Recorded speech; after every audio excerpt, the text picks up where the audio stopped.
এই ডিজাইনটা আমি পোস্ট করার পরে আমার ইনবক্সে আপনারা ঝড় তুলে ফেলেছেন যে আপু এটার কাটিং প্লাস সেলাই ভিডিওটা খুব তাড়াতাড়ি আমাদের সাথে শেয়ার করো। তো এই তো আপনাদের জন্য খুব তাড়াতাড়ি ভিডিওটি শেয়ার করলাম। তো ওইটা তো আমি ভিডিও করতে পারিনি, তো এটা আমি কিন্তু পুরো কাটিং প্লাস সেলাই ভিডিও আপনাদের সাথে শেয়ার করছি। আশা করছি আপনারা এটা দেখার পর খুব ইজি ভাবে বানাতে পারবেন। তো গলার চড়াটা আমি রাখবো 6 ইঞ্চি আর সর্বমোট রাখবো 10 ইঞ্চি, মানে গলার লংটা রাখবো 10, তার অর্ধেকটা যাবে উপরে গোল গলা আর নিচের অর্ধেকটা মানে 5 ইঞ্চি যাবে এই ডিজাইনটা। তো এইভাবে হচ্ছে হাত দিয়ে হচ্ছে আমি ডিজাইনটা করে নিয়েছি, মানে পেন্সিল দিয়ে দাগটা কেটে নিয়েছি। তো এখন যে গলাটা কাটছি এটার চড়া কিন্তু আমি রেখেছি 3 ইঞ্চি, মানে আমি 1.5 ইঞ্চি রেখেছি এক পাশে আর এক পাশে 1.5 ইঞ্চি নিলে কিন্তু 3 ইঞ্চি হয়ে যায়। তো এই তো আমি হচ্ছে গলাটা সব জায়গায় 1 ইঞ্চিতে হচ্ছে মার্ক করে নিয়ে তারপর হচ্ছে এভাবে কেটে নিচ্ছি। তো এই গলাটা যদি আপনারা পারফেক্ট ভাবে কাটতে পারেন তো সেলাইটা কিন্তু একদমই ইজি, জাস্ট হচ্ছে কাটাটা আপনাদের পারফেক্ট হতে হবে। তো কাটিংটা যদি আপনাদের কাছে হার্ড মনে হয় এটাকে 2-3 বার প্লে করে একটু দেখে নেবেন, তাহলে কিন্তু ইজি মনে হবে। আর এখন হচ্ছে একটা কাপড়ের উপর গলাটা বসিয়ে একটু আয়রন করে নিয়েছি, তাহলে কিন্তু গলাটা সুন্দর মতো বসে থাকবে। আর এখন হচ্ছে আমি কেটে নিচ্ছি বাড়তি অংশগুলো।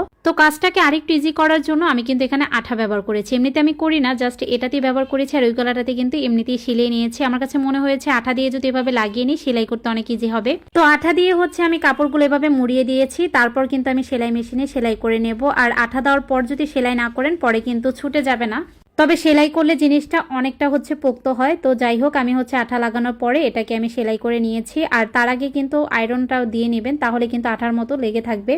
তো এখন এই তো আমি সেলাই করে নিচ্ছি। আর আমার এই ডিজাইনটা দেখার পর আপনাদের কাছে যদি মনে হয় যে এই অংশটা আপনি বুঝতে পারছেন না, তাহলে আমাকে অবশ্যই ইনবক্সে জানাতে পারেন। তো এই তো আমি এভাবে সেলাই করে নেওয়ার পরে আমি কিন্তু জামার উপরে পিন দিয়ে তারপর হচ্ছে আটকে নিয়েছি গলাটা, তারপর হচ্ছে এভাবে সেলাই করে নিয়েছি। আর সেলাই করার পরে কিন্তু আমি মাঝের অংশটা কেটে ফেলে দেবো। তো কাটার আগে একটু খেয়াল করে নেবেন, মানে একটু কাপড় কিন্তু আমি রেখে দিয়েছি, একদম সেলাইয়ের উপরে কাটতে যাবে না, তাহলে কিন্তু আপনার সেলাইটাই ছুটে যাবে। আর গভীরভাবে এভাবে কেটে নিতে হবে, তাহলে কিন্তু সেলাইটা বসে থাকবে।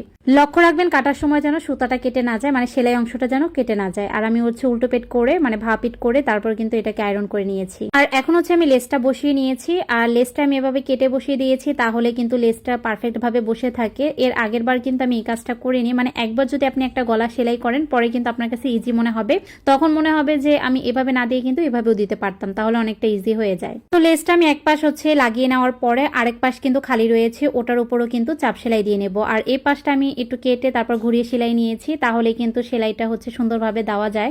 আসলে হাতের কাজ যার যেভাবে সুবিধা হয় সেভাবেই কিন্তু করে নিতে হয়। তো এই তো আমি সেলাইটা দিয়ে নিয়েছি, তারপর কিন্তু আরেক পাশে হচ্ছে লেসের সেলাই করে নিচ্ছি। তো নেক্সট বার আপনারা কোন গলার সেলাইটা দেখতে চান অবশ্যই সেটা আমাকে কমেন্ট বক্সে জানাতে পারেন। আর এই তো আমি আরেক পাশে হচ্ছে সেলাই করে নেওয়ার পরে হচ্ছে মাঝে যে ফাঁকা অংশটা রয়েছে সেটার মধ্যে যে পট্টির কাপড়টা দেবো সেটা কিন্তু আমি সালোয়ারের কাপড় দিয়ে দিয়েছি, তাহলে কিন্তু দেখতে আরো আকর্ষণীয় লাগে। আর এই পট্টির কাপড়টা আমি দেখতেই পাচ্ছেন কিভাবে হচ্ছে থাক থাক করে সেলিয়ে নিচ্ছি, যেটা দেখে আপনাকে বুঝে নিতে হবে। তো এভাবে হচ্ছে আমি সম্পূর্ণটা সেলাই করে নেব। আর বাড়তি একটা কাপড় দিয়ে এটা নিচে হচ্ছে পেস্টিং দিয়ে তারপর উপর দিয়ে হচ্ছে সেই কাপড়টা এভাবে সেলাই করে নেব। পেস্টিংটা দিলে গলাটা সোজা হয়ে বসে থাকে, আর তা না হলে কিন্তু দেখা যায় হচ্ছে একটু গুছিয়ে থাকে। তো তারপরে তো আমি চারপাশে পিন লাগিয়ে এভাবে হচ্ছে ঘুরিয়ে সেলাই করে নিচ্ছি, তাহলে কিন্তু আমার গলাটা একদমই ডান। তো এই ভিডিওটা আপনাদের টাইমলাইনে শেয়ার করে রাখবেন, যখন প্রয়োজন হবে দেখে নেবেন। ধন্যবাদ।